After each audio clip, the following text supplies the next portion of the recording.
Que représente François Hollande aujourd'hui pour le Parti socialiste? Un président de la République qui a accompli un quinquennat dans lequel beaucoup de défis ont été relevés.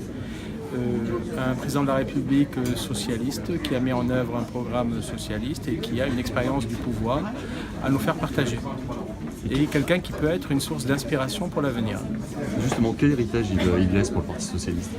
Alors, il laisse un héritage qui est assez précieux, puisqu'effectivement, moi je me souviens qu'en 2012, pendant la campagne des présidentielles, les agences de notation évoquaient la situation économique de la France, menaçaient de dégrader la note de la France, et quelques mois après son arrivée au pouvoir, on n'a plus du tout entendu de la dégradation de la note de la France. Donc il a montré dans l'exercice du pouvoir que les socialistes, que la gauche était rigoureuse, était sérieuse et était crédible pour gérer les affaires économiques et financières de ce pays.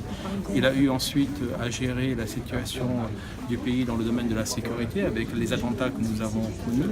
Et là aussi, c'était un moment difficile pour le pays et il a su incarner l'unité de la nation.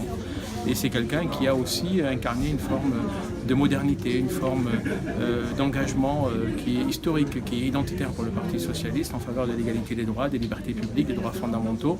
Avec François Mitterrand, ça a été par exemple l'abolition de la peine de mort. Avec Lionel Jospin, ça a été la loi sur le Pacs. Et avec François Hollande, c'est la loi sur le mariage pour tous. Donc il y a eu à la fois des acquis sur le plan économique, des acquis sur le plan institutionnel et sur le plan sociétal.